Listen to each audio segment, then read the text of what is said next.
Une campagne électorale vient de se dérouler aux États-Unis il y a quelques jours cette semaine pour élire le prochain président de ce pays. Donald Trump a gagné, il est arrivé en tête et, qui plus est, avec une victoire assez importante, assez grande. On pourrait penser qu'un tel événement qui relève de la politique n'a pas sa place dans une émission qui se consacre semaine après semaine à commenter l'actualité de l'Église. On pourrait le penser, mais ce n'est pas le cas pour moi, et c'est pourquoi je vais en parler aujourd'hui. Et il ne me semble pas qu'il en soit ainsi, parce qu'il ne s'agit pas seulement de l'élection du président de ce qui est peut-être première puissance mondiale, ou disons des connotations économiques qu'elles entraînent pour son pays et pour le reste, ou même des connotations militaires.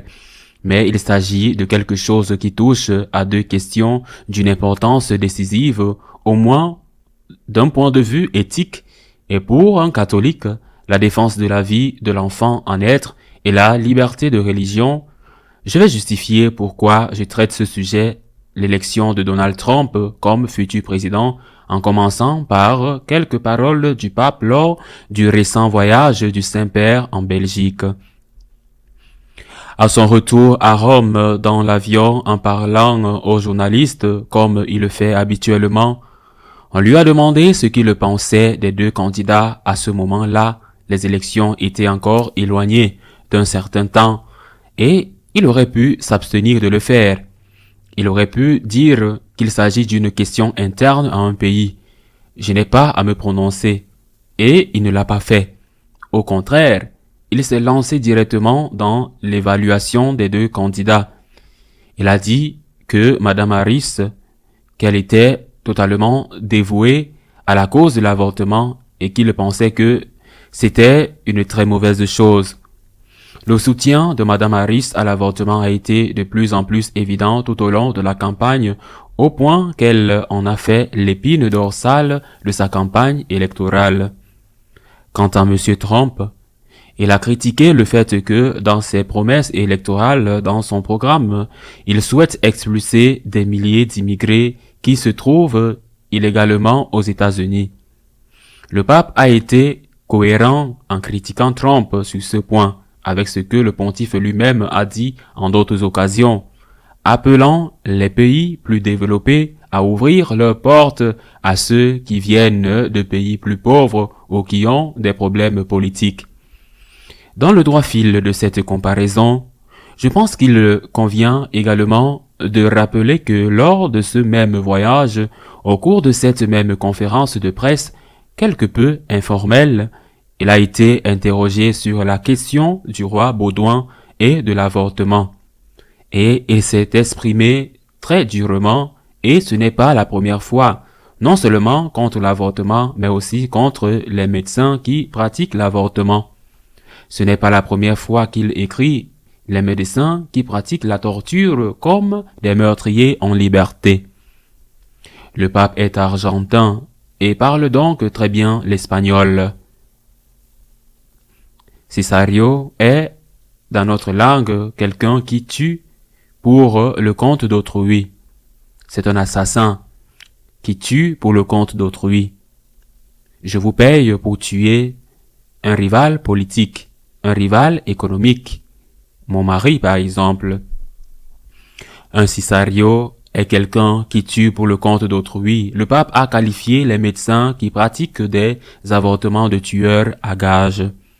Le tollé qui s'en est suivi a été énorme. Ce n'est pas la première fois qu'il le fait.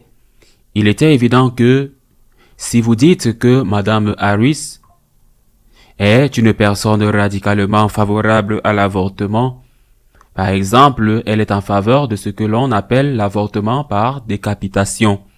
Lorsque le bébé est déjà en train de naître, l'accouchement est interrompu pendant un moment, une alène est plantée dans la nuque, dans le cerveau, le bébé est immédiatement mort. L'accouchement est interrompu et dans ce cas, le bébé est découpé en morceaux et ses organes sont échangés. Or, Madame Harris, entre autres, est favorable à ce type d'avortement extrême. Elle est l'une des plus grandes partisanes de la multinationale de l'avortement Planned Parenthood, qui a été l'une des plus grandes entreprises à soutenir sa campagne. Le pape n'a pas qualifié Madame Harris de meurtrière. Il n'a pas dit cela. Il a dit que les meurtriers, les tueurs à gages étaient les médecins avorteurs. Il n'a pas dit qu'elle était une meurtrière. Mais il était clair que, dans ce contexte, qu'il se référait non pas à la meurtrière, c'est-à-dire à celle qui commet le meurtre, mais à celle qui soutient les meurtres, et tente de les rendre légaux, voire d'en faire un droit. À cette occasion plus particulièrement, j'ai osé dire que, compte tenu de cette comparaison, et bien qu'il soit vraiment grave d'un point de vue moral de renvoyer des immigrants illégaux dans leur pays d'origine, dans on ne sait quelles conditions, il était beaucoup plus grave de tuer des innocents tels que des enfants à naître. Je suis sûr qu'il y aura eu des catholiques américains pratiquants pour qui la question de l'immigration aura pesé lourd dans leur décision de vote. Mais je suis également sûr qu'il y aura eu beaucoup d'autres catholiques américains pour qui la question de l'avortement aura pesé peut-être beaucoup plus lourd. Quelques jours après que j'ai fait ce commentaire, selon lequel il me semble que le pape, avec ces mots et cette comparaison, soutenait Trump dans sa campagne électorale parce qu'il était beaucoup plus sérieux que ce que Madame Harris préconisait et soutenait. Quelques jours plus tard, c'est Trump lui-même qui a dit exactement la même chose et a déclaré que le pape soutenait ma candidature, c'est-à-dire que le pape soutenait mon élection au poste de président. Le pape n'avait pas parlé de cela, mais il avait fait une comparaison en mettant ce qui était négatif dans l'un et ce qui était négatif dans l'autre et en qualifiant les médecins avorteurs de tueurs à gages. Madame Harris aurait pu faire la même chose que M. Trump, c'est-à-dire dire qu'elle aurait pu dire que le pape me soutient parce que je ne suis pas contre, je ne suis pas en faveur de l'expulsion des immigrants illégaux du pays. Il aurait pu le faire et il ne l'a pas fait. Je pense qu'elle ne l'a pas fait d'abord parce que cela ne lui convenait pas politiquement de se présenter comme quelqu'un qui est en faveur de la tolérance envers les immigrants illégaux et parce qu'elle était consciente des énormes différences entre ce qu'elle préconisait et que le pape considérait comme négatif et ce que Trump préconisait et que le pape considérait comme négatif. Elle ne l'a pas fait. Madame Harris est tombée. Elle n'a rien dit. Trump a dit qu'il pensait que le pape le soutenait. Mais quelques jours plus tard, il y a eu un dîner de bienfaisance à New York qui était organisé par l'archidiocèse de New York et qui a toujours lieu dans le cadre de la campagne électorale du président du pays. Les deux candidats sont traditionnellement invités à ce dîner et c'est une façon de tisser des liens et de dire qu'au-delà de nos différences, nous pouvons être unis, un dîner de charité, mais avec cet objectif en tête. L'Église se propose comme médiateur pour aplanir les différences, pour éviter que les confrontations ne dégénèrent au niveau personnel. Madame Harris, qui à l'époque était et est toujours vice-présidente du pays et candidate à l'élection présidentielle, a refusé de participer au dîner, mais M. Trump l'a fait. Le cardinal Dolan, il a dit qu'il ne comprenait pas pourquoi elle n'avait pas voulu participer à ce dîner et il lui a également reproché de toujours parler de dialogue et de toujours parler d'unité et qu'au moment où ce dialogue aurait pu avoir lieu, même de manière visible, elle avait refusé d'y participer. Mais surtout, le cardinal Dolan a dit quelque chose qui m'a semblé ressembler davantage à une prophétie qu'à un avertissement. Il a dit, depuis que nous organisons ces événements, il n'est arrivé qu'une seule fois qu'un candidat refuse de venir au dîner. Il s'agissait de Dr Mondal, qui était à l'époque candidat du Parti démocrate, le même parti que Madame Harris, et qui était en lice pour la présidence contre nul autre que Ronald Reagan.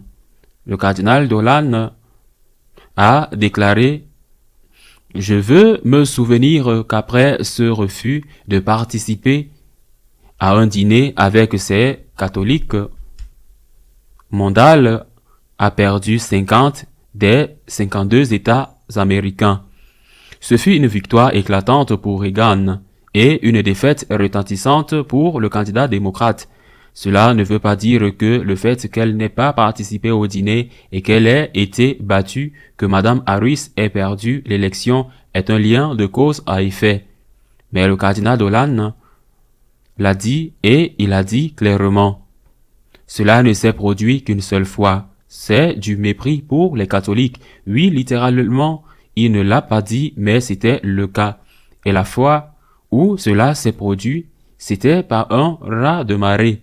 50 des 52 États ont perdu le candidat qui nous méprisait. C'est donc ce qui s'est passé, une victoire vraiment écrasante, au-delà de ce que les sondages annonçaient. D'ailleurs, les sondages se trompent toujours. C'est peut-être normal, les sondages se trompent toujours, mais ils se trompent toujours de la même manière. Ce n'est pas qu'une fois, ils se trompent sur un camp et une autre fois sur un autre. Non, ils se trompent toujours dans le même sens, c'est-à-dire qu'ils vont toujours favoriser la gauche, et une fois de plus, les sondages se sont trompés. M. Trump a gagné de manière vraiment retentissante, écrasante, beaucoup plus qu'on ne le pensait. Il a également remporté le Sénat et il a une chance parce que le Congrès n'a pas encore été dépouillé. Je pense que c'est une opinion, bien sûr, mais je tiens à l'exprimer que c'est très positif. J'ai beaucoup de réserves à l'égard de M. Trump. J'ai beaucoup de réserves. Ce n'est pas une personne que j'aime. Ce n'est pas une personne à laquelle je m'identifie totalement. Mais il faut dire qu'il défend la liberté religieuse et le droit à la vie. S'il ne s'oppose pas totalement à l'avortement, il le fait au moins d'une manière plus, disons, pro-vie, que les candidats, les hommes politiques du parti opposé, du parti rival, les démocrates. C'est pourquoi je pense que ceux d'entre nous qui sont en faveur de la vie et de la vie des enfants à naître sont également en faveur de la vie au dernier stade, chez les personnes âgées ou les malades, et ceux d'entre nous qui sont en faveur de la liberté religieuse, nous devrions nous féliciter de la victoire de Trump. Je le répète, avec tous les mais et les difficultés qui existent et que le pape a également souligné. C'est pourquoi je me permets d'utiliser une phrase modifiée de ce célèbre film de Berlanga en 1953, un film magnifique intitulé Bienvenido, Señor Marshall, Bienvenue, Monsieur Marshall, un film extraordinaire. Peut-être que les jeunes ne l'ont pas vu avec ma naissance, mais je l'ai vu de nombreuses fois. Il est extraordinaire. Je me permets d'utiliser ce titre en le changeant un peu pour dire Bienvenido, Señor Trump, bienvenue, Monsieur Trump, bienvenue. Et aussi en tant que catholique et en accueillant les paroles du pape, je voudrais vous demander non seulement de défendre la liberté religieuse, la vie des enfants à naître, mais aussi d'être aussi généreux que possible avec les immigrants illégaux qui se trouvent dans votre pays et qui sont des êtres humains que le Seigneur aime de tout son cœur. À la semaine prochaine, si Dieu le veut.